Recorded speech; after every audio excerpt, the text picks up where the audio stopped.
இந்த நாளிலும் தியானத்திற்காக எடுத்துக்கொண்ட கர்த்தருடைய வார்த்தை, சர்வ வல்லமை உள்ள தேவன். நம்முடைய வாழ்விலே எப்படி அவர் சர்வ வல்லமை உள்ள தேவன் என்பது நான் பார்க்கும் பொழுது, நம்மை சுற்றி இருக்கிற படைப்புகளிலே நாம் முதலாவது ஆண்டவரை அறிந்து கொள்ளலாம். அவர் சர்வ வல்லமை உள்ள தேவன் என்பதை. முக்கியமாக மனிதனுடைய வாழ்விலே அவர் எப்படி சர்வ வல்லமை உள்ள தேவனாக செயல்படுகிறார் என்று பார்க்கும் பொழுது, வேதம் முழுவதுமே அதற்கு ஆதாரமாக இருந்து கொண்டிருக்கிறது. நமக்கு தெரியும், ஆதியாகமம் 14ஆம் அதிகாரம் முதல் வசனத்திலே முதலாக ஆண்டவர் ஆபிரகாமோடு அதை சொல்லுகிறார். நான் சர்வ வல்லமுள்ள தேவன் என்பதை அவரே ஆபிரகாம்கிட்ட சொல்லி ஆபிரகாமை எப்படி வழிநடத்தினார் என்பது நமக்கு தெரியும். ஆபிரகாமுக்கு கொடுக்கப்பட்ட வாக்குத்தத்தங்கள், தரிசனங்கள்லாம் இன்றைக்கும் நிறைவேறி கொண்டிருக்கிறது. அப்போ ஆண்டவர் மனிதனுடைய வாழ்க்கையிலே எப்படி அவர் நான் சர்வ வல்லமுள்ள தேவன் என்பதை அவர் இன்றைக்கு நிரூபிக்கிறார் என்றார். மனிதனுக்கு தன்னுடைய வழியை வெளிப்படுத்தி தரிசனங்கள் மூலம், வார்த்தைகள் மூலம், சொப்பனங்களின் மூலம் தன்னுடைய வழியை அவர் வெளிப்படுத்தி மனிதனோடு கூட இருந்து செயல்பட்டு அந்த காரியங்களை செய்ய வைத்து வெற்றியுள்ள ஒரு ஜனங்களாக அவர் மாற்றுகிறார். ஆண்டவர் செய்கிற காரியங்கள் சொல்லும் பொழுது நம்ப முடியாமல் தான் இருக்கும். ஆபிரகாமுக்கு சொல்லப்பட்ட வாக்குத்தத்தங்களை நம்ப முடியாத ஒன்று, ஆனால் நிறைவேறினது. தாவீதோடு கூட இருந்தார், மோசையோடு கூட இருந்தார். அவர் செய்த காரியங்கள்லாம் நம்பவே முடியல, ஆனால் எல்லாம் நிறைவேறினதை நாம் பார்க்கிறோம். அதுதான் ஆண்டவர் செய்கிற பெரிய ஒரு காரியம். இன்றைக்கு அதே போல நாம் சகரியா 4ஆம் அதிகாரத்தில் அந்த 1-7 வரைக்கும் நாம் பார்க்கும் பொழுது, அங்கே ஆண்டவர் சகரியாவுக்கு ஒரு தரிசனத்தை கொடுக்கிறார். ஒரு தரிசனத்தை கொடுத்து நான் என்ன செய்ய போகிறேன் என்று சகரியாவுக்கு சொல்லுகிறார். செருபாபேலை கொண்டு என்ன செய்ய போகிறேன் என்று. செருபாபேலை கொண்டு ஆண்டவர் செய்த காரியங்களும் அதே 7ஆம் அதிகாரம் அந்த 4ஆம் அதிகாரத்திலே நாம் பார்க்க முடிகிறது. 4ஆம் அதிகாரம் 2-3 பார்க்கும் பொழுது ஆண்டவர் ஒரு தரிசனத்தை முதலாவது கொடுக்கிறதை பார்க்க முடிகிறது. நீ காண்கிறது என்ன என்று கேட்டால், அதற்கு நான் இதோ முழுவதும் பொன்னினால் செய்யப்பட்ட குத்து விளக்கை காண்கிறேன் என்கிறார். அதன் உச்சியின் அதன் கிண்ணமும் அதன் மேல் 7 அகல்களும் அதன் உச்சியில் இருக்கிற அகல்களுக்கு போகிற 7 குழாய்களும் இருந்தது. அடுத்த வசனம், அதன் அறையில் கிண்ணத்துக்கு வலதுபுறமாக ஒன்றும் இடதுபுறமாக ஒன்றும் ஆக 2 ஒலிவ மரங்கள் இருந்தது என்று சொன்னார். அந்த தரிசனத்திற்கு மீனிங் புரியல அவங்களுக்கு. அதற்கும் ஆண்டவர் என்ன மீனிங்னா அதே அதிகாரத்தில் 6-7 அதுக்குள்ள அர்த்தத்தையும் சொல்லுகிறதை பார்க்கிறோம். என்ன? குத்து விளக்கு என்பது சபை. அது வெளிப்படுத்தல் 1ஆம் அதிகாரம் 20ஆம் வசனத்திலே நாம் பார்க்கும் பொழுது குத்து விளக்கு சபையோடு ஒப்பிடப்பட்டிருக்கிறதை நாம் பார்க்க முடிகிறது. கிண்ணம், விளக்கு தண்டு எல்லாம் கர்த்தருடைய ஆவியினுடைய அடையாளங்கள். அளவில்லாமல் மனிதனுக்கு கொடுக்கப்பட அந்த ஆவியின் அபிஷேகங்களை அது வெளிப்படுத்துகிறதை பார்க்கிறோம். 2 ஒலிவ மரங்களும் அபிஷேகம் பண்ணப்பட்ட மனிதர்களை கூறுகிறது. அதே அதிகாரம் கடைசி வசனத்தில் இருக்கும். 4ஆம் சகரியா 4 கடைசி வசனத்தில் பார்க்கும் பொழுது அவர்கள் பரலோகத்திற்கு அபிஷேகம் பண்ணப்பட்டவர்கள் என்று இருக்கிறது. அப்போ 2 ஒலிவ மரங்களும் 2 அபிஷேகம் பண்ணப்பட்டவர்கள். இங்கே யாரை ஆண்டவர் பயன்படுத்துகிறார்? ஒரு ஆலயத்தை கட்டுவதற்கு. 2வது சாலமோனால் கட்டப்பட்ட ஆலயம் இடிக்கப்படுகிறது. அதை மறுபடியும் கட்டுவதற்கு செருபாபேல், யோசுவா, அந்த யோசுவா அல்ல, மோசைக்கு அடுத்த யோசுவா அல்ல, இது வேற யோசுவா. அந்த யோசுவாவை கொண்டு ஆண்டவர் 2 அபிஷேகம் பண்ணப்பட்ட அந்த ஒலிவ மரங்களை கொண்டு ஆண்டவர் அந்த ஆலயத்தை கட்டி எழுப்புவதற்கு அவர்களை எழுப்புகிறதை பார்க்கிறோம். அவர்களுக்கு என்ன தேவை? கர்த்தருடைய ஆவியின் பலன், அவருடைய ஆவி அங்கே தேவைப்படுகிறது. அதேதான் அந்த விளக்கிலிருந்து வருகிற அந்த குத்து விளக்கில் அகல் மற்றும் கிண்ணங்களை வச்சு குறிப்பிடப்படுகிறது. குத்து விளக்கு என்பது ஆலயம் என்பதை வெளிப்படுத்தல் 1:20. அப்போ அந்த ஆலயம் கட்டுவதற்கு 2 ஒலிவ மரங்களாகிய 2 மனிதர்களை எழுப்பி ஆண்டவருடைய அபிஷேகத்தினால் அவர்கள் நிரப்பப்பட்டு அவருடைய ஆவியினாலே அந்த பணியை செய்து முடிக்கிறதை இந்த தரிசனம் விளக்குகிறது. அதுதான் நம்ம 6-7 நம்ம பார்க்கிறோம் இல்லையா? பலத்தினாலும் அல்ல, பராக்கிரமத்தினாலும் அல்ல, என்னுடைய ஆவியினாலே ஆகும். எல்லாருக்கும் தெரிஞ்ச வசனம் அதான். மனுஷனுடைய பலமும் அல்ல, ஒன்றுமில்லை, என்னுடைய ஆவியினாலே ஆகும் என்று சொல்லுகிறார். இதுதான் இன்னைக்கு கிறிஸ்தவ வாழ்க்கையிலே நமக்கு தேவையான ஒன்று. நாம் புரிந்து கொள்ள வேண்டியது ஒன்று. எந்த ஒரு காரியமாக இருந்தாலும், எதுவாக இருந்தாலும், என்னுடைய பலத்தினாலும் அல்ல, என்னுடைய பராக்கிரமத்தினாலும் அல்ல, ஆவியினாலே, அவருடைய ஆவியினாலே ஆகும் என்ற ஒரு எண்ணமும் ஒரு தைரியமும் இன்னைக்கு நமக்கு இருக்குமானால் இன்றைக்கு நாம் செய்கிற காரியங்கள் வெற்றியாக நம்முடைய வாழ்க்கையிலே முடியதை பார்க்கிறோம். இப்படி தரிசனத்தை ஆண்டவர் கொடுக்கிறார். கொடுத்த ஆண்டவர் தரிசனத்தை அதன் பிறகு நிறைவேற்றுகிறதை பார்க்கிறோம். ஆபிரகாமுக்கு தரிசனத்தை கொடுத்தால், வாக்குத்தத்தம் கொடுத்தால், நிறைவேறுகிறதை பார்த்தோம். தாவீதுக்கு கொடுத்தால் நிறைவேறுகிறதை பார்த்தோம். இப்படி வேதத்துல எல்லாருக்கும் ஆண்டவர் ஒரு தேவ மனிதனை பயன்படுத்துகிறது. முதலாவது அவர் தரிசனத்தை வார்த்தையில கொடுக்கிறார். அந்த வார்த்தை அவருடைய வாழ்விலே சொன்னது அப்படியே நிறைவேறினதை பார்க்கிறோம். இங்கேயும் முதலாவது ஒரு மனிதனுக்கு தீர்க்கதரிசியின் மூலம் செருபாபேலுக்கும் யோசுவாவுக்கும் தரிசனத்தை கொடுக்கிறார். அந்த தரிசனம் நிறைவேறுகிறது. செருபாபேல், யோசுவா இவங்க எல்லாம் பாபிலோனிய சிறையிருப்பில் இருந்து அங்கே இருந்து அவங்களுடைய ஜனங்களோடு கிட்டத்தட்ட ஒரு 50,000 ஜனங்கள் அந்த கூட்டத்தோடு அவர்கள் அங்கே இருந்து கிளம்பி இங்கே வருகிறது. எருசலேம் நகரத்துக்கு ஆலயம் கட்ட வருகிறது. நாம் இங்கே பார்க்கிறோம். இங்க வரும்பொழுது என்ன நடக்குது? உடனே எல்லாம் நடக்குமா? நடக்காது. அநேக பின்னடைவுகள், ஏமாற்றங்கள், சோர்வுகள், அவர்களை எதிர்த்த ஆட்களும் நிறைய உண்டாது. எஸ்ரா 4ஆம் அதிகாரத்தில் இருக்குன்னு நினைக்கிறேன். எஸ்ரா 5ஆம் அதிகாரத்தில் இருக்கு. 4:5 இருக்கும். இந்த சம்பவம் ஃபுல்லா ஆலயம் கட்டுற சம்பவம் எஸ்ரா 4ஆம் அதிகாரம் 5ஆம் அதிகாரம் நீங்க முழுமையாக பார்க்கும் பொழுது அதோடைய ஃபுல் டீட்டெயில் அங்க கொடுக்கப்பட்டிருக்கிறது. அப்போ அந்த ஜனங்கள் சிலர் இவங்களுக்கு இடையூறாக இருக்கிறார்கள். நாங்களும் வருவோம், உங்களோட கட்டுவோம். இவங்க அலோவ் பண்ணல. உடனே அவங்க எதிரியாக மாறி அவர்களை தடை செய்யறதை பார்க்கிறோம். அதே நேரத்தில் செருபாபேல், யோசுவா அவங்க சாதாரண மனுஷன். அன்னைக்கு சாலமோன் கட்டினார்னா அது வேற, சாலமோனுடைய காரியம் வேற. அவர் அரசர், அவருக்கு நிறைய கிஃப்ட் பல நாடுகள்ல இருந்து கிடைச்சது. அவங்க அப்பா வேற சேர்த்து வச்சுட்டு போனாரு, ஈஸியா கட்டி முடிச்சிட்டாரு. இவர் ஒரு சாதாரண மனுஷன். அவ்வளவு பெரிய ஆலயத்தை கட்டுவது என்பது ஒரு பெரிய காரியமாக அவருக்கு முன்பாக இருந்தது. அப்படிப்பட்ட சூழலிலே மனிதர்களுடைய ஒரு எதிர்ப்பும் அங்கே இருந்ததை பார்க்கிறோம். அப்படி சோர்வடைந்து இருக்கிற நேரத்தில், ஐயோ என்னுடைய பலத்தினால் இதை முடியலையே, ஐயோ என்னுடைய பராக்கிரமத்தினாலே முடியவில்லையே என்று செருபாபேல் அந்த ஆலயத்தை கட்டுவதற்கு சோர்ந்து போய் இருக்கிற நேரத்திலே ஆண்டவர் சகரியாவை கொண்டு செருபாபேலுக்கு சொன்ன வார்த்தை தான் இந்த வார்த்தை. அது எஸ்ரா 5:2 பார்க்கிறோம். இங்க சகரியா 4:6 கர்த்தருடைய வார்த்தை அவர்களுக்கு உண்டாயிற்று. அவர் என்ன நோக்கி, இது செருபாபேலுக்கு சொல்லப்படும் கர்த்தருடைய வார்த்தை, பலத்தினாலும் அல்ல பராக்கிரமத்தினாலும் அல்ல, என்னுடைய ஆவினாலே ஆகும் என்று சேனைகளின் கர்த்தர் சொல்லுகிறார்.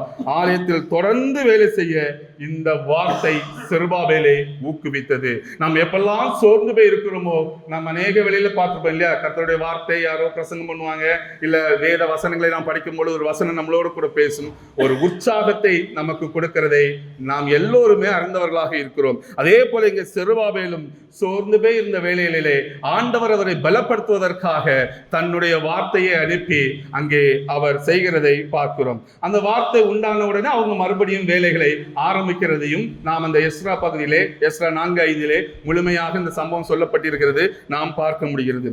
இந்த வார்த்தை என்பது இப்படி உன்னுடைய பலத்தினாலும் அல்ல, உன்னுடைய பராக்கிரமத்தினாலும் அல்ல, என்னுடைய ஆவினாலே ஆகும் என்று ஆண்டவர் சொல்லுகிற இந்த வார்த்தை நம்மை செயல்படாமல் இருப்பதற்கு அழைக்கப்படவில்லை. சில நேரங்களில் நான் கூட கேட்டிருக்கேன், நீங்க சும்மா இருங்க, இல்லை ஆண்டவர் பார்த்துக்கிட்டாருன்னு சொல்லுவாங்க. ஆண்டவர் சொல்லுகிறார், நீ சும்மா இரு, உனக்காக நான் யுத்தம் பண்ணுவேன்னு சொல்லுகிறாரு. அது வசனம் அப்படி இருக்கிறது, இல்லைன்னு சொல்லல. ஆனால் சோம்பேறித்தனமாக இருக்கக்கூடாது. நாம் சோம்பேறியாக இருந்தால் ஆண்டவர் ஒன்றும் செய்ய முடியாது. நான் எதுவுமே செய்யாமல் இருந்தாலும் ஆண்டவர் நமக்கு ஒன்றும் செய்ய முடியாது. இது உங்களையும் என்னையும் செயல்படாமல் இருக்க அழைக்கப்படவில்லை. நாம் கர்த்தரோடு கூட சேர்ந்து செயல்படுத்துவதற்கு நம்மை அழைக்கிற ஒரு வார்த்தையாக இந்த வார்த்தை நமக்கு இன்றைக்கு இருக்கிறதை நாம் பார்க்கிறோம். சோ இன்றைக்கு ஆண்டவர் தன்னுடைய வேலையை பூமியிலே அவர் செய்கிறது எப்படி என்றால், எல்லாம் ஏதோ ஒரு மனிதர்களை கொண்டுதான் அவர் செய்கிறார். செய்கிறது கர்த்தர், ஆனால் செய்கிறது மனிதர்கள் மூலம். அதை இன்றைக்கு நாம் புரிந்து கொள்ள வேண்டும். அப்ப ஆண்டவர் இன்னைக்கு ஏதோ ஒன்று செய்ய முடியும். அவருடைய காரியங்களை செய்வதற்கு இந்த பூமியிலே, இந்த பட்டணத்திலே அவர் முன்குறித்தார் என்றால் அதற்கு தேவையான ஆட்கள் நீங்களும் நானும் தான். கர்த்தர் உங்களையும் என்னையும் அவருடைய பணிக்கு இதற்கென்று அழைக்கிறார். நாம் செயல்படாமல் இருக்கக்கூடாது. நாம் உற்சாகமாக எல்லா காரியங்களும் செயல்படுகிறவர்களாக இருக்க வேண்டும். நமக்கு பலன் ஆண்டவர் பரத்திலிருந்து கொடுப்பார். ஒருவேளை ஐயோ என்னால முடியாது, என்னுடைய சூழலுக்கு இது முடியாது, எனக்கு பலன் இல்லை, இதெல்லாம் நாம் யோசித்துக் கொண்டிருக்கும் பொழுது அந்த மாறுபட்ட நேரங்களில் நம்முடைய விசுவாசம் கர்த்தர் மேல் இருக்க வேண்டும். என்னுடைய பலத்தினாலும் அல்ல, என்னுடைய பராக்கிரமத்தினாலும் பலத்தினாலும் அல்ல, கர்த்தருடைய ஆவினாலே ஆகும் என்ற அந்த வார்த்தை இன்றைக்கு செருபாபேலுக்கு மட்டும் உரைக்கப்பட்டதில்லை, சபையில் இருக்கிற உங்களுக்கும் எனக்கும் இன்றைக்கு உரைக்கப்பட்ட ஒரு வார்த்தையாக இருக்கிறது. நான் நேற்று தினத்திலிருந்து ஒரே டிராவல், ரொம்ப சென்னை அங்கங்க போயிட்டு ரொம்ப டயர்ட். மார்னிங் கூட 3 மணிக்கே எழும்பிட்டேன். இன்னைக்கு எழும்புனா கொஞ்சம் பயங்கர டயர்டு. ஆனால் ஒய்ஃபுக்கு அடுத்த இங்கிலீஷ் சர்ச் சர்வீஸ் 7 மணிக்கு அங்கே போயிடும். அங்கே போய் உட்காந்து என்ன உட்காரவே முடியல, அவ்வளோ டயர்டு, சோர்வு. நான் ஒரு மாதிரி இருந்தது. நான் நினைச்சேன் அண்ணனுக்கு ஃபோன் பண்ணுவோமா, பிரசங்கிட்ட வேலை இருக்கா கொடுக்க சொல்லி. அப்புறம் தான் ஒரு 10 நிமிஷம் கழிச்சு மண்டையில் உரம் வருது. இன்னைக்கு நான் பேச போற வார்த்தை என்னது? சர்வ வல்லமை உள்ள தேவன். அவங்க இங்கிலீஷ்ல மெசேஜ் கொடுக்க, நான் இங்கே ப்ரேயர் பண்ணிட்டு இருக்கேன். ஆண்டவரே, நான் பேச போறது சர்வ வல்லமுள்ள தேவனை கொடுத்து, என்னுடைய பலத்தினாலும் அல்ல, என்னுடைய பராக்கிரமத்தினாலும் அல்ல, உம்முடைய ஆவினாலே ஆகும். நான் பிரசங்கம் பண்றதுக்கு நேற்று ப்ரிப்பேர் பண்ணி வச்சாச்சு. ஆண்டவரே, எனக்கு உதவி செய்யுங்க என்று நான் காலத்தை கரெக்டாக ஒரு 7:30 மணிக்கு இருக்கும் ஆலயத்தில் நின்று நான் கேட்குறேன். அந்த இங்கிலீஷ் சர்ச்சில் இருந்து உண்மையிலே சொல்ல, நீங்கள் சொல்ல நம்ப மாட்டீங்க, அப்படி ஒரு ஆவியானுடைய பலன் என் மேல் இறங்கினதை நான் அந்த இடத்திலேயே உணர்ந்தேன். உடனே எனக்கு ஒரு உற்சாகம், ஒரு புதிய பலனை நான் உணர்கிறேன் ஒரு சரீரத்தில். அப்படி ஒரு பலன் எனக்கு உண்டாயிட்டு நினைச்சேன், ஃபோன் எல்லாம் பண்ணேன், நம்மளே போய் பார்த்துக்கலாம். இப்போ நல்ல பலத்தோடு உங்க முன்பாக நிற்க ஆண்டவர் எனக்கு உதவி செய்யுங்க பாருங்க. அப்போ அந்த மாதிரி நேரங்களிலே இப்படிதான் பலவீனமாக இருக்கும் பொழுதுதான் நாம் ஆண்டவரை தேடுகிற பொழுது, என்னுடைய முயற்சி நானா பண்ண போறேன், எனக்கா பண்ண வரேன், ஆண்டவருடைய ஆவினாலே ஆகும் என்பது பொழுது ஒரு விசுவாசத்தை ஒரே ஒரு நிமிஷம் அறிக்கையிட்டு இருந்த இடத்துல இருந்து ஒரு சின்ன ஜெபம் பண்ணினேன். எனக்கு கர்த்தருடைய ஆவியானவர் என் மேல் இறங்கினரே, அப்படி லிட்டரலாக என் சரீரத்தில் நான் உணர்ந்து இன்றைக்கு இப்பொழுது உங்கள் முன்பாக சந்தோஷமாக நின்று நான் பேசிக் கொண்டிருக்கிறேன். இதுதாங்க அந்த அனுபவம், இதுதான் அனுபவம். சர்வ வல்லமை உள்ள தேவன் நம்மோடு கூட இருக்கிறார். எந்த சூழலிலும், எப்பேற்பட்ட சூழலிலும் அவரை நோக்கி பார்த்த ஜனங்கள் வெட்கப்பட்டு போனதே இல்லை என்று வேதம் சொல்லுகிறது. நம்முடைய ஒரே ஒரு வேலை, எந்த ஒரு சூழலிலும் அவர் மேல் நம்பிக்கையாக வைத்து அந்த சர்வ வல்லமுள்ள தேவனை, அவருடைய அற்புதங்களை, அவர் செய்த நமக்கு செய்த நன்மைகளை நினைத்து அவரை நோக்கி பார்க்கும் பொழுது, நான் இன்றைக்கு சாட்சியாக சொல்லுகிறேன், ஒவ்வொருவரையும் ஆண்டவர் எல்லா காரியங்களையும் உங்களை எடுத்து பயன்படுத்த முடியும். அதற்கு இப்பொழுது உங்கள் முன்பாக இருக்கிற நான் சாட்சி. சோ அந்த தேவனை தான் நான் இன்னைக்கு பிரசங்கம் பண்ணுகிறேன். இன்னைக்கு உங்க வாழ்க்கையில எந்த காரியத்துல நீங்கள் குறைவுபட்டு இருக்கீங்களோ, எந்த காரியத்துல அவமானப்பட்டு இருக்கீங்களோ, எதுல இல்லை என்று இருக்கிறீர்களோ, அங்கே சர்வ வல்லமுள்ள தேவனோடு இணைந்து செயல்படுங்கள். அங்கே உங்களுக்கு ஜெயம் உண்டு. அதுதான் இந்த செருபாபேல் காரியத்திலே ஆண்டவர் நமக்கு இன்னைக்கு சொல்லுகிற மிகப்பெரிய ஒரு சத்தியம். அந்த மனிதனால் அவ்வளவு பெரிய ஆலயம் கட்ட முடியாது. அந்த காலத்துல இது சாத்தியமே இல்லை. இன்னைக்கு கிடைக்கும் மாதிரி போன் பண்ண மெட்டீரியல் வராது. இன்னைக்கு உட்கார்ந்த இடத்துல இருந்து போன் பண்ண மெட்டீரியல் இருந்து இறங்குது, கெட்டிடலாம். அன்னைக்கு சூழல் வேற, உண்மையிலே அது சோர்ந்து போகக்கூடிய ஒரு சூழல் தான். ஆனா ஆண்டவர் சொல்கிறாரு, அது என்னுடைய ஆவினாலே ஆகும் என்று. முடியாததை முடிய வைக்கிறது தான் நமது தேவன். அதன் பெயர் தான் சர்வ வல்லமை உள்ள தேவன். அந்த ஆபிரகாமோடு பேசின அதே தேவன் முதலாக தன்னை அவர் வெளிப்படுத்தினது, நான் சர்வ வல்லமை உள்ள தேவன் என்றுதான் மனுகுலத்திற்கு தன்னை அவர் வெளிப்படுத்தினார். இந்த அதே தேவன் தான் உங்களுக்கும் எனக்கும் இப்பொழுது தன்னை வெளிப்படுத்துகிறார். அவர் சர்வ வல்லமை உள்ள தேவன். அவரால் கூடாத காரியம் ஒன்றுமில்லை, ஒன்றுமில்லை. இதுதான் நமக்கு கொடுக்கப்பட்ட ஆசீர்வாதம். எந்த சூழலிலும் நம்பிக்கையோட ஆண்டவர் பக்கத்தில் வாருங்கள். ஆண்டவரால் செய்ய முடியாதது ஒன்றுமில்லை. தேவ திட்டத்திற்கு நிறைவேற்ற மனித பலன் மட்டும் போதாது. இன்றைக்கு ஆண்டவருடைய பலன் வேண்டும். நம்முடைய திட்டத்தை பலன்படுத்துறதுக்கான மனித பலன் கொடுக்கலாம். ஆண்டவர் அறியாத ஜனங்கள் இருக்கிறாங்க, என்னெல்லாமோ செய்யறாங்க உலகத்திலே. நான் சொல்வது தேவ திட்டம். உங்கள் வாழ்க்கையிலே தேவ திட்டம் நிறைவேற வேண்டும் என்றால் தேவ பலத்தோடு செயல்படுங்கள். இல்ல மற்ற மனிதர்களை போல மனித காரியங்கள் நிறைவேறும் என்றால் எப்படி வேணாலும் நடக்கலாம். தேவ திட்டம் உங்கள் வாழ்விலை நிறைவேறக்கு தேவ சமூகத்திலே காத்திருங்கள். அந்த சர்வ வல்லமையுள்ள தேவன், ஆபிரகாமுக்கு வாக்களித்த அதே தேவன், இன்றைக்கு உங்களுக்கும் எனக்கும் சர்வ வல்லமை உள்ள தேவன். அந்த தேவனை என் பக்கமாக வைத்து நான் செயல்படுகிற பொழுது, ஒவ்வொன்றுக்கும் அவரை சார்ந்து நான் செயல்படுகிற போது, ஒவ்வொன்றுக்கும் அவர்களுடைய முகத்தை நோக்கி பார்க்கிற பொழுது, எந்த சூழலிலும் நீங்கள் ஒரு நாள் தூங்கலனாலும் உங்களுக்கு அதுக்குள்ள பலனை கொடுப்பார். நேற்று சரியா தூங்கல, ஆனால் எனக்கு இப்போ பலன் கொடுத்திருக்க காலத்த பலன் இல்ல, இப்போ பலத்தோடு நிற்கிறேன். சர்வ வல்லவருடைய பலன், இது மனித பலன் அல்ல. அப்படி என்னால் நிற்க முடியாது. ஆண்டவர் கொடுத்த பலன். ஒரே ஒரு நிமிஷம் தான் நோக்கி பார்த்தேன். ஆண்டவர் இந்த வார்த்தையை பிரசங்கம் பண்ண போகிறேனே, எனக்கு என்ன என்று பார்க்கும் பொழுது கர்த்தர் வல்லமையாக நிரப்ப முடியும் என்றால் இன்னைக்கு இந்த சபையில் இருக்க ஒவ்வொருவரையும் அவர் சர்வ வல்லமுள்ள தேவன் இன்னைக்கு உங்களை நிரப்பி உங்கள் வாழ்க்கையில அவர் பெரிதாக்க அவர் ஆயத்தமாக இருக்கிறார். அவருக்கு முழுமையாக தன்னுடைய வாழ்க்கையை நாம் அர்ப்பணிப்போம். இன்றைக்கு மனித வாழ்க்கையில மட்டுமல்ல, இயேசு கிறிஸ்துவின் வாழ்க்கையை பார்க்கும் பொழுது கூட அவரையும் ஆவியானவர் பலப்படுத்தி தான் அவர் எல்லாவற்றையும் செய்திருக்கிறார். நம்ம வாசிக்கிட்ட மத்தேயு 3ஆம் அதிகாரத்துல ஞானஸ்நானம் எடுக்கும் பொழுது பரிசுத்த ஆவியானவர் புறாவை போல இறங்குகிறார். அதன் பிறகுதான் அவர் சோதிக்கப்படுகிறார், ஊழியத்துக்கே போகிறார். லூக்கா 4ஆம் அதிகாரம் 14ஆம் வசனத்திலே நாம் பார்க்கும் பொழுது அங்கே சொல்லப்படுகிறது, இயேசு கிறிஸ்துவானவர் ஆவியானவருடைய பலத்தோடு கலிலேயாவுக்கு போனார். லூக்கா 4:14 இருந்து படிங்க யாராவது.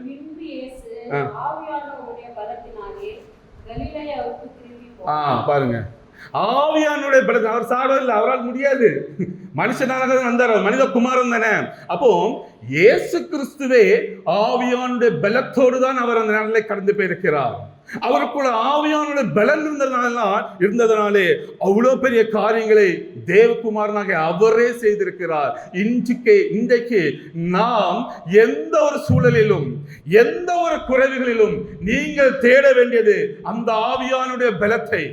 ஆலயத்தில் ஒரு பணி செய்ய வேண்டும் என்றாலும் தேடுங்கள், உங்கள் சொந்த வாழ்க்கையிலே ஒன்று நடக்க வேண்டும் என்றாலும் இன்னைக்கு அந்த சர்வ வல்லமுள்ள தேவனை இல்லாமல் ஒன்று நாம் செய்யக்கூடாது என்ற ஒரு முடிவோடு இன்றைக்கு ஒரு முடிவெடுத்துக் கொள்ளுங்கள். அவர் இல்லை என்றால் அந்த காரியங்கள் ஒருவேளை உலக பிரகாரமாக சக்சஸ் ஆக இருக்கலாம், தேவ திட்டத்திற்கு அது வெற்றி கிடையாது.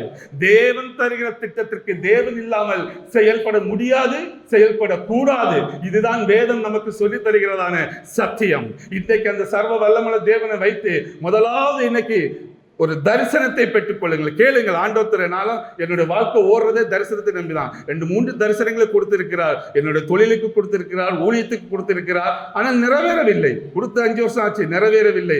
என்னுடைய நோக்கமும் என்னுடைய ஜெபமும் என்னுடைய ஓட்டமும் அதை நோக்கி இன்றைக்கும் ஓடிக்கொண்டிருக்கிறேன். ஏனென்றால் ஏதோ ஒரு மனிதர்கள் மூலம் அவர் காட்டவில்லை, லிட்டரலாக எனக்கே அவர் காமிச்சது, எனக்கே தரிசனங்களை அவர் எல்லாமே கொடுத்திருக்கிறார். அதனால்தான் சில காரியங்களை அமைதியா பொறுமையா அப்படி நடந்துட்டு இருக்கு. தேவ சித்தத்திற்கு போய் கொண்டிருக்காங்க. இன்னும் சரியா வெளிப்படவில்லை, கேட்டுக்கொண்டிருக்கிறேன். ஒரு நாள் வெளிப்படும், நீங்களும் பார்ப்பீர்கள். எல்லாம் கர்த்தருக்கு ஸ்தோத்திரம். அப்போ இன்னைக்கு நாம் கேட்க வேண்டியது முதலாவது உங்கள் வாழ்க்கை, தனிப்பட்ட வாழ்க்கைக்கு ஆண்டவரே பேசுங்க என்று ஒரு தரிசனத்தை இல்ல ஒரு வார்த்தையை கேளுங்கள். அதை பிடித்து அதற்காக அதுல ஓடுங்க. ஓடும்பொழுது குறைவுகள் வரும், ஓடும்போது பலவீனங்கள் வரும், ஓடும்பொழுது ஏதோ ஒரு சோர்வு வரும். அப்பொழுது ஆவியானுடைய பலத்தை நாடுங்கள். கொடுத்தவர், தரிசனத்தை கொடுத்தவர் இதுவரைக்கும் யாரையும் பாதியில விட்டுட்டு போனதில்லை, எந்த மனிதனையும் அவர் விட்டுட்டு போனதில்லை. வேதத்துல எல்லா எக்ஸாம்பிளும் அப்படிதான் இருக்கிறது. சோ அவருடைய திட்டம் நம்மோடு இருக்கும் பொழுது தேவன் பலவீனராக இருந்தாலும் அவர் பலமுள்ளவராக இன்னைக்கு உங்களையும் என்னையும் மாற்ற வல்லவராக இருக்கிறார். அவர் எந்த இடத்திலும் நம்மளை பலவீனராக விட்டு விட்டு செல்வதே இல்லை. நம்முடைய பலவீனங்களை நம்மளை கைவிடுகிற தேவனும் இல்லை. அவர் பலப்படுத்தவும் நம் மூலம் காரியங்களை செயல்படுத்தவும் தான் விரும்புகிறார். ஒருவேளை இன்னைக்கு உங்கள் குறைவுகளின் பலவீனங்களை நினைத்து கவலைப்படாமல் நான் சர்வ வல்லமுள்ள தேவனுடைய பிள்ளை என்க ஒரே அங்கீகாரத்தோடு எழும்பி செயல்படுங்கள். உங்களுக்கே வெற்றி, உங்களை கொண்டு கர்த்தர் பயன்படுத்துவார். இந்த பட்டணம் அசைக்கப்படும், உங்களை கொண்டே ஆண்டவர் செய்வார். அதுதான் தேவன் செய்கிற காரியம். அதுதான் ஆபிரகாமுக்கு சர்வ வல்லமுள்ள தேவனாக வெளிப்பட்ட ஆண்டவர் செய்த காரியம். இன்றைக்கு அவரை உறுதியாக உங்கள் உள்ளத்திலே நீங்கள் பிடித்துக் கொள்ளுங்கள். நீங்கள் அவருடைய விளக்காக, விளக்கு தண்டாக இன்றைக்கு நீங்கள் செயல்பட முடியும், எழும்பி பிரகாசிக்க முடியும். ஆண்டவர் நமக்கு கொடுத்திருக்கிற மிகப்பெரிய ஒரு ஆசீர்வாதம். வேதத்தில் அநேக எக்ஸாம்பிள் இருக்கிறது, நிறைய சொல்லலாம். முதலாவது ஆசா என்கிற ஒரு மனிதன். 2 நாளாகமம் 14ஆம் அதிகாரம் 11வது வசனத்திலே நாம் பார்க்கும் பொழுது ஒரு ராஜா, யூதாவின் ராஜா, எத்தியோப்பிய ராஜா சேராவோடு சண்டைக்கு போறது கேட்கிறாரு. ஆண்டவரே, அவர் அழகான ஒரு வசனம் சொல்வாரு, பலம் உள்ளவனாகிலும் பலம் நச்சவனாகிலும் உதவி செய்கிறது உமக்கு லேசான காரியம். எங்கள் தேவனாகிய கர்த்தாவே, எங்களுக்கு துணை நில்லும். உம்மை சார்ந்த உம்முடைய நாமத்தில் ஏராளமான அந்த கூட்டத்திற்கு எதிராக வந்தோம். கர்த்தாவே, நீர் எங்கள் தேவன், மனுஷன் உம்மை மேற்கொள்ள விடாதேயும் என்று 2 நாளாகவும் 14-15 அவர் சொல்லுகிறதை பார்க்கிறோம். 17 அந்த 2 நாளாகவும் 14ஆம் அதிகாரம் 9 அந்த அதிகாரத்துக்குள்ள பார்க்கும் பொழுது ஆசாவுக்கும் அந்த எத்தியோப்பிய ராஜா சேராவுக்கும் நடக்கிற ஒரு சண்டை தான். ஆசாவுடைய படைகளை பார்த்தா கிட்டத்தட்ட ஒரு 5,80,000 வீரர்கள், அதாவது 3 லட்சம் வீரர்களும் பென்யமின் கோத்திரத்தார் ஒரு 2,80,000 மக்களும் இருக்கிறார்கள். இங்க எத்தியோப்பியா சேரா மன்னர்கள் 10 லட்சம் படைகள் இருக்கிறார்கள். கிட்டத்தட்ட பாதி பயம் இருக்குதான் செய்யும்.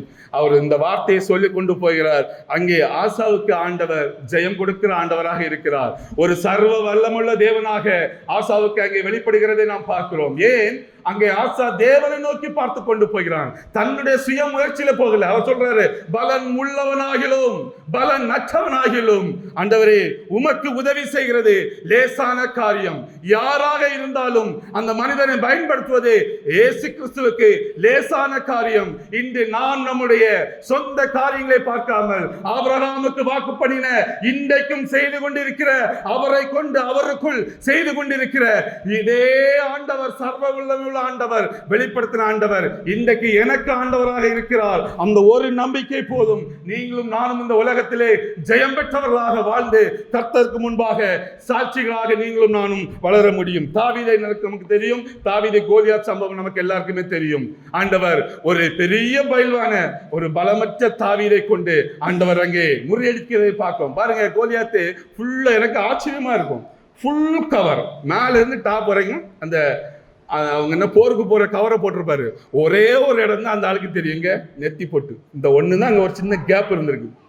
கரெக்டா அந்த சின்ன கேப்ல அந்த கல்லை வச்சு அடிச்சாரு பாத்தீங்களா? அன்னைக்கு கண்ணு கிடையாது, இந்த கல்லை வச்சு அடிச்சாரு பாத்தீங்களா? அதுதாங்க ஆண்டவர் செய்கிறது. அவனுக்கு சின்ன ஒரு இடம் போதும் நமக்கு அவனை காலி பண்றதுக்கு. இந்த ஒரு சின்ன மனுஷனை கொண்டு ஆண்டவர் செய்கிறார் என்றால், தாவீதோடு கூட இருந்தவர் சர்வ வல்லமை உள்ள தேவன். தாவீதை அபிஷேகம் பண்ண ஆண்டவர். தாவீது சின்ன வயசுல அபிஷேகம் பண்ணப்பட்டார். அபிஷேகம் பண்ணப்பட்ட பிறகுதான் அவர் வருகிறார். ஆவியானுடைய பலன் தாவீதோடு கூட அங்கே இருந்ததை நாம் எல்லோரும் அறிவோம். அதனால்தான் தாவீதை வின் பண்ண முடிந்தது. தாவீதால கோலியாத்தை வெற்றி பெற முடிஞ்சது. தாவீதால இல்ல, தாவீதுக்கு மேலே இருந்த அபிஷேகம், கர்த்தருடைய அபிஷேகம் அங்கே ஜெயம் பெற்றது. தாவீதில் நம்ம இல்ல, பலத்தினாலும் அல்ல, பராக்கிரமத்தினாலும் அல்ல, என்னுடைய ஆவினாலே ஆகும் என்று சொன்ன தேவன் நம்மோட கூட இருக்கும் பொழுதுதான் நம்முடைய வாழ்க்கையில இந்த ஜெயம் முழுமையாக வருகிறது. அதே போல சிம்சோன் நமக்கு எல்லாம் தெரியும். சிம்சோன், அந்த சிம்சோனுடைய காரியத்தை பார்க்கும் பொழுது இந்த கொலேசியர் 1:29 சொல்லப்பட்டது போல, அதற்காக நான் எனக்குள்ளே வல்லமையாய்க்கிரே நடப்பிருக்கிறார், அவருடைய பலத்தின்படியே போராடி பிரயாசப்படுகிறேன் என்று பவுல் சொன்னது போல, சிம்சோன் அவருக்குள்ளே கிரியை செய்கிற அந்த வல்லமை, அந்த சிம்சோனுடைய வல்லமை பலன் எப்படி வந்தது என்று நமக்கு தெரியும். சிம்சோன் சாதாரணமாக இருப்பாரு. வசனம் சொல்லும், கர்த்தருடைய ஆவி சிம்சோன் மேல் இறங்கினது. கர்த்தருடைய ஆவி 4 முறை வரும் அந்த இடத்துல. சிம்சோனுடைய கதைகள் நியாயாதிபதிகள் சம்பவத்திலே நாம் பார்க்கும் பொழுது 4 முறை கர்த்தருடைய ஆவி சிம்சோன் மேல் வந்தது. கர்த்தருடைய ஆவி, முதலாவது கர்த்தருடைய ஆவி அவனை ஏவும் பொழுது அவன் பெலிஸ்தருக்கு எதிராக போர் செய்ய, அவர்களை எதிர்க்க அவன் திட்டமிட்டு போகிறதை பார்க்கிறோம். 2வது அவங்களே கர்த்தருடைய ஆவி வரும்பொழுது ஒரு சிங்கத்தை சும்மா ஆட்டுக்குட்டியை கீறி போடுறது போல போடுகிறதை பார்க்கிறோம். 3வது அவன் மேல் வரும்பொழுது ஒரு 30 பேரை அவன் அடிச்சு கொல்லுகிறதை பார்க்கிறோம். 4வது அவனுடைய கர்த்தருடைய ஆவி வரும்பொழுது 1000 பேரை கொண்டு போட்டான். அப்ப அது வரைக்கும் சாதாரணமாக இருப்பான். எப்ப அவன் கர்த்தருடைய ஆவி இறங்குறதோ இதுதான் நமக்கு அடையாளம். இந்த சகரியாவுக்கு, இந்த செருபாபேலுக்கு ஆண்டவருடைய ஆவி இந்த என்னுடைய ஆவினால ஆகும் சொன்னார்ல, அது அந்த இடத்துல புரிய முடியலன்னா சிம்சோன் காரியத்திலே நாம் புரிந்து கொள்ள முடியும். அமைதியா இருப்பார், பிசாம தான் இருப்பாரு, ஆள் பெரிய ஹீரோ தான். ஆனால் எப்பப்போ அவன் வின் பண்றானோ அப்பெல்லாம் அவன் மேல கர்த்தருடைய ஆவி, அந்த வசனங்களை நீங்க நியாயாதிபதிகளை முழுமையாக அது சிம்சோன் இதை படிக்கும் பொழுது எல்லா இடத்திலும் கர்த்தருடைய ஆவி அவன் மேல இறங்குனது, கர்த்தருடைய ஆவி அவன் மேல இறங்குனது. அப்பெல்லாம் அவன் வின் பண்ணுகிறதை பார்க்கிறார். அதனால ஆண்டவர் சொல்றாரு, பலத்தினாலும் அல்ல, பராக்கிரமத்தினாலும் அல்ல, என்னுடைய ஆவினாலே. கர்த்தருடைய ஆவி அங்கே இறங்கும் பொழுதுதான் இவ்வளோ பெரிய காரியங்களை சிம்சோனாலும் அங்கே செய்ய முடிந்ததை நாம் பார்க்க முடிகிறது. இன்னும் நிறைய எல்லாருமே இருக்க வேதத்துல ஆதியாகமத்திலிருந்து ஆபிரகாம் முதல் கடைசி வரைக்கும் சொல்லிட்டே போலாம்.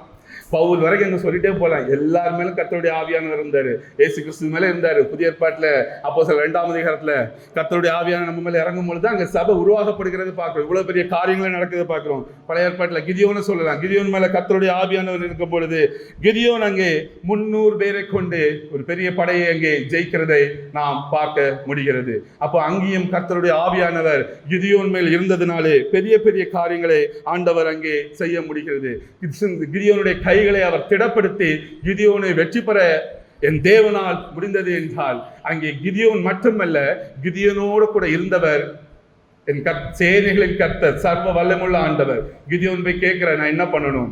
அவர் பிரிக்கிறார், 2 டீமை பிரிக்கிறார். யார் யாரெல்லாம் கையில தண்ணி எடுக்கிறான் அவன் ஒதுக்கு, யார் யாரெல்லாம் நக்கி குடிக்கிறான் அவன் இந்த சைடு பண்ணு என்று சொல்லிட்டு கைகளை திடப்படுத்துவதற்கு கைகளால் தண்ணிகளை வாரி குடித்த அந்த ஒரு 300 பேரை மட்டும்தான் அவர் முன்குறித்து அவர்களை திடப்படுத்தி அவருடைய பொறுமை அவருடைய காரியங்களை கொண்டு அந்த இடத்திலே அவர்களுக்கு ஒரு பெரிய ஜெயத்தை ஆண்டவர் கொடுக்கிறதை நாம் பார்க்கிறோம். அன்பான இன்றைக்கு நாம் தியானித்த இந்த வார்த்தை, நான் சொன்னது ஒரு 4-5 எக்ஸாம்பிள் இருக்கும். வேதம் முழுவதும் இந்த எக்ஸாம்பிள் எல்லாமே நீங்க பாத்தீங்கன்னா இப்படிதான் இருக்கும். அருமையான எக்ஸாம்பிள். எல்லாரையும் ஆண்டவர் பயன்படுத்தி இருக்கிறார். யார் யார் ஆண்டவரை நோக்கி பார்த்தார்களோ, யார் யார் அந்த சர்வ வல்லமுள்ள தேவனை நோக்கி பார்த்தார்களோ அவர்களோடு கர்த்தர் இடைப்பட்டு இருக்கிறார். அவர்கள் மேல் அவர்கள் ஆவி ஊற்றப்பட்டிருக்கிறது. அவர்கள் இயற்கைக்கு மேலாக நம்ப முடியாத நம்முடைய சிந்தனைக்கு மேலான ஒரு காரியத்தை எல்லோருமே செய்தது வேதம் ஒரு இடத்துல இல்லை, ஏதோ ஒரு மனிதன் இல்லை, தாவீது மட்டுமல்ல, சிம்சோன், கிதியோன், ஆசா, இன்னும் நிறைய பேர், அநேக ராஜாக்கள் இருக்கிறார்கள். அநேக பேரை கொண்டு ஆண்டவர் பயன்படுத்தினார். யாரெல்லாம் பயன்படுத்தினார் கொஞ்சம் மேல பார்த்தேன் அந்த வசனங்களே.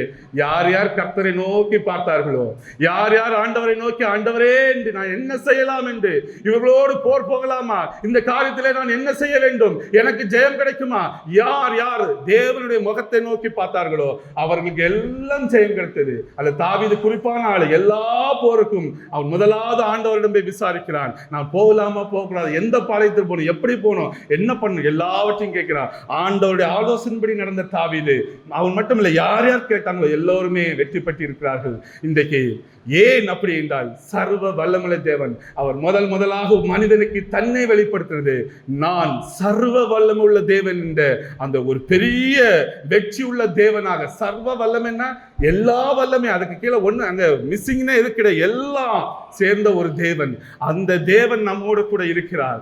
அவர் அன்றைக்கு ஆபிரகாமுக்கு மட்டும் வெளிப்படுத்தவில்லை, அன்றைக்கு சகரியாவு மூலம் செருபாபேலுக்கு மட்டுமல்ல, இன்று சபையில் இருக்க உங்களுக்கும் எனக்கும் அதே தேவன் அதே வல்லமையோடு இன்றைக்கும் செயல்பட்டு கொண்டிருக்கிறார். அவரை நோக்கி பார்ப்போம், அவருக்காக காத்திருப்போம், அவரிடமிருந்து வார்த்தைகளும் தரிசனத்தையும் பெற்றுக் கொள்ளுங்கள். அந்த தரிசனத்திலே ஓடுங்கள். நம்மை கொண்டு ஆண்டவர் செய்ய போகிற மிகப்பெரிய காரியங்களை இந்த உலகம் பார்த்து ஆச்சரியப்படுவதற்கு சர்வ வல்லமுள்ள தேவன் நம்மோட கூட இருந்து செயல்படுகிறார் என்பதை எல்லோரும் கண்டுகொள்ள முடியும். அந்த அளவுக்கு ஆண்டவர் ஒரு மனிதனை பலப்படுத்தி அந்த மனிதனை கொண்டு பெரிய பெரிய காரியங்களை செய்ய முடியும். அன்றைக்கு கட்ட முடியாமல் இருந்த சபையை ஆண்டவர் கட்டினார். அன்றைக்கு நம்ப முடியாத காரியத்தை ஆபிரகாம் வாழ்க்கையிலே செய்தார். அன்றைக்கு வெற்றி பெற முடியாத சூழலிலே எத்தனையோ பேருக்கு ஆண்டவர் ஜெயத்தை கொடுத்ததை நாம் வேதத்திலே இன்று பார்க்கிறோம். இன்றைக்கு நம்முடைய வாழ்க்கையிலே ஜெயம் வேண்டுமா, முடியாது என்று இருக்கிறார். எல்லாவற்றுக்கும் ஒரே ஒரு சொல்யூஷன், சர்வ வல்லமுள்ள தேவனை நோக்கி பார்க்கும் பொழுது இன்று தீர்க்க தரிசனமாக உங்கள் முன்பே சொல்லுகிறேன், உங்கள் வாழ்க்கையிலே அற்புதம் நடக்கும். முழு மனதோடு வர எதற்கும் இடம் கொடுக்காமல் உங்கள் கண்கள் முழுமையாக உங்கள் இருதயத்தை அவர்கள் மேல் ஊற்றுவீர்களானால் உங்களுக்கு ஆண்டவர் சர்வ வல்லமுள்ள தேவனாக, அன்றைக்கு ஆபிரகாமுக்கு வெளிப்பட்ட தேவன், அந்த சகரியாவுக்கு வெளிப்பட்ட தேவன் உங்களுக்கு வெளிப்படுத்துவார். உங்களுக்கு ஆண்டவர் நன்மை செய்வார். ஆண்டவர் இந்த வார்த்தைகளை ஆசீர்வதிப்பாராக. ஆமென்.